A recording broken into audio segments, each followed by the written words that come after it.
She blows.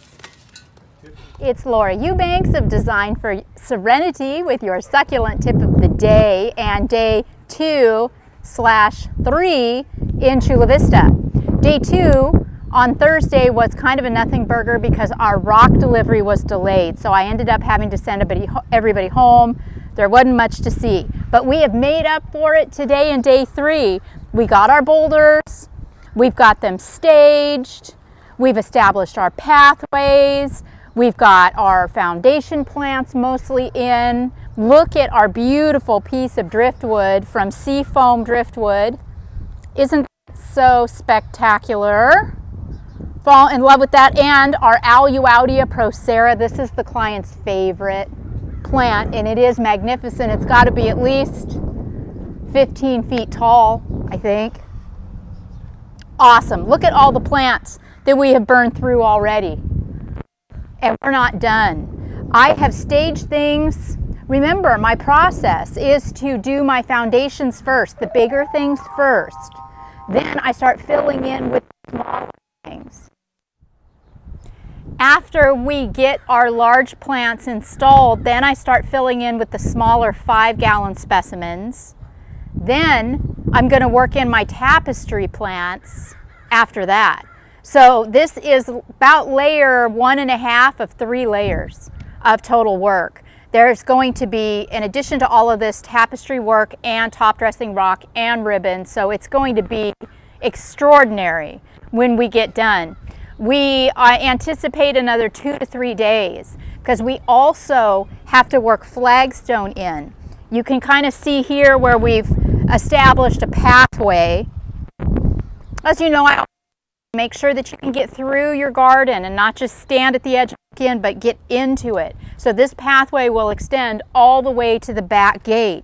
And there's going to be wonderful visual interest all the way through. One of the things that you need to know when you're doing your own succulent garden, you've got to be mindful of your zone. You have to be mindful of your exposure and your microclimates. Beautiful breezes here on this side of Chula Vista. It is unreal. I am so encouraged. So despite the fact that it's middle of the summer, with the breezes, it's in the 70s. So I haven't really had to pay much attention to my microclimates.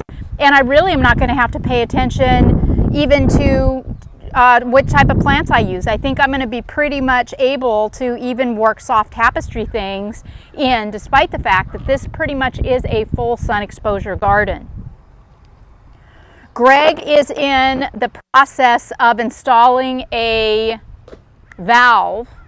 The client had irrigation, but it was manual. So we're installing an automatic valve so that he can put it on a timer.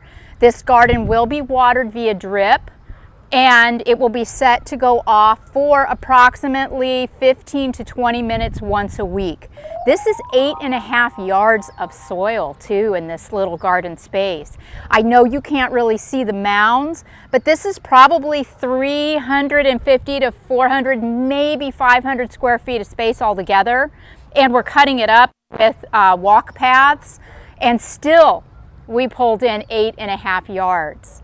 What else can I tell you? Oh, somebody wanted me to mention spiders. How do you get rid of them? You don't. We love spiders. Spiders are beneficial insects in the garden, and they eat aphids, they eat mealybugs, they eat all kinds of things that eat your plants. So I know the webbing can be a little bit annoying. You can take a broom to that or a brush, but don't kill your spiders, people. Embrace them and be glad that you have got the circle of life happening in your garden space. This has been Laura Eubanks reporting from Chula Vista, California with day 2/3 and your succulent tip of the day.